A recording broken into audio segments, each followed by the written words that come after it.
You ever seen a grown man cry over a dipstick? I have. Twice. Both times it was because of a car. Not just any car, mind you, but one of these rolling catastrophes. These are the cars that made me quit my job twice. I'm talking money pits, engineering nightmares, and designs so bad they should have been illegal. I've been a mechanic for 30 years. Elbows deep in grease, sweat, and, occasionally transmission fluid that smells suspiciously like bad cologne. I've seen it all.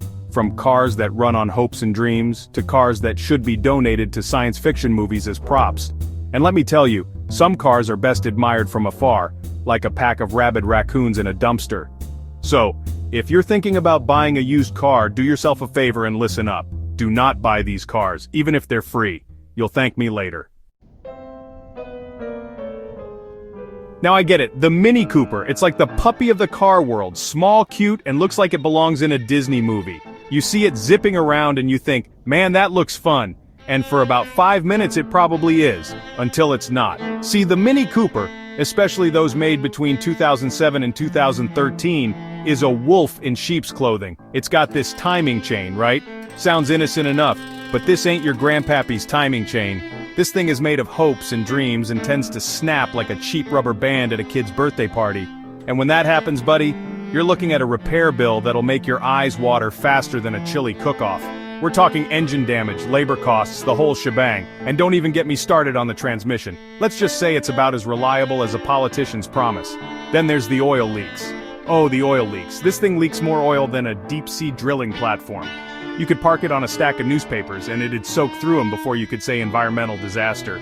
And to top it all off, working on a Mini Cooper is like trying to perform open-heart surgery on a squirrel in a phone booth. Everything's cramped, impossible to reach, and requires specialized tools that cost more than the car's probably worth. So, unless you're a glutton for punishment or have a spare 10 grand lying around, steer clear of the Mini Cooper. Trust me, your wallet will thank you. The Chrysler Sebring. Where do I even begin with this one? It's like the automotive equivalent of a participation trophy. It exists, but nobody's really sure why. This car is the poster child for everything wrong with the American auto industry in the early 2000s. I'm not even exaggerating when I say I'd rather walk barefoot across Lego bricks than work on a Sebring. The parts are cheaper than a McDonald's Happy Meal, and they break just as easily. The electrical system is about as reliable as a drunk pigeon trying to navigate a hurricane. One time I had a Sebring come in because the radio wouldn't turn off. Turns out, a family of squirrels had built a nest in the dashboard and chewed through the wiring. I'm not making this up. And the resale value? Forget about it. You'd have better luck trying to sell a used toothbrush at a dentist's convention. Look, I'm all for giving credit where credit's due, but the Sebring deserves about as much credit as a mime at a library. It's slow, unreliable, and about as appealing as a week-old tuna sandwich. Do yourself a favor and pretend this car never existed.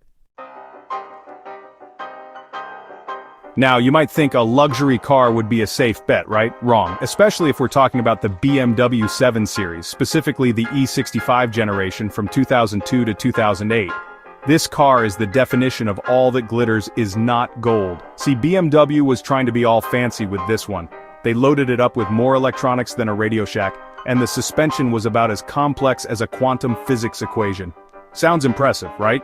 Well, it would be if it actually worked. The problem is, all that fancy tech is about as reliable as a weatherman in a hurricane. The iDrive system, which controls everything from the navigation to the climate control, is notorious for crashing, glitching, and generally making you want to throw your smartphone out the window. And the suspension? Don't even get me started. Air suspension is a great idea, in theory. But on the E65 7 Series, it's more like air suspension of disbelief because you won't believe how often it breaks. And when it does, be prepared to shell out enough cash to make a down payment on a small house. Look, I get it. Driving a BMW is supposed to be a status symbol, but trust me, nothing screams I'm drowning in repair bills louder than an E65 7 Series limping down the road on its deflated suspension. The Nissan Altima. It's like the Toyota Camry's less cool, slightly awkward cousin. And for a while there, it was a decent car. But then, Nissan decided to mess with a good thing, and introduced the CVT transmission.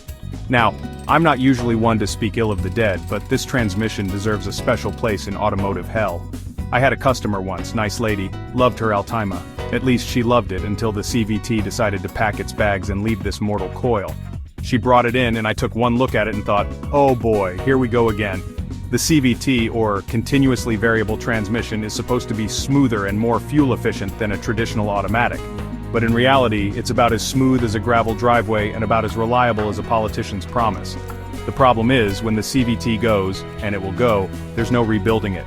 You're looking at a complete replacement, which costs about as much as a semester of college tuition. And to add insult to injury, Nissan didn't exactly make these transmissions easy to work on.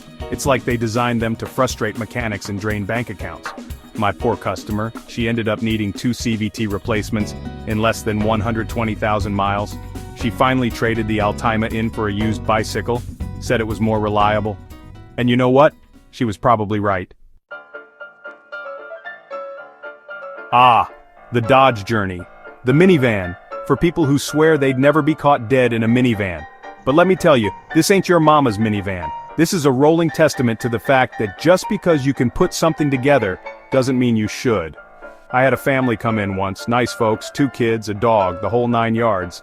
They'd bought a used Journey a few years back, figuring it was a good value for the money. Boy, were they in for a rude awakening.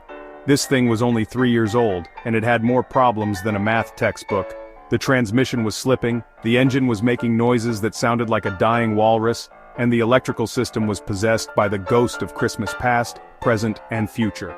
I spent more time under that Journey than I did with my own family that month, and every time I thought I'd fixed one problem, 2 more would pop up like mushrooms after a rainstorm.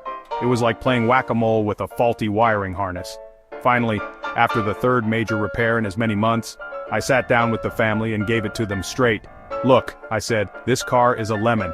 Get rid of it before it costs you your sanity and your life savings. They took my advice, traded it in for a used Honda Odyssey, and haven't looked back since. And me? Well, let's just say I sleep a little better at night knowing there's one less Dodge Journey on the road. So there you have it. 5 cars that should come with a warning label. Abandon all hope, ye who enter here.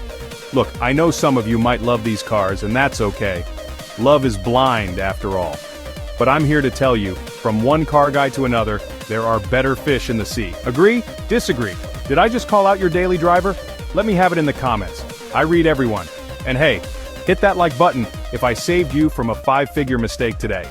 Now, if you're looking for a used car that won't bankrupt you faster than a weekend in Vegas, check out my next video where I break down the top 10 best used cars under $10,000. You won't want to miss it.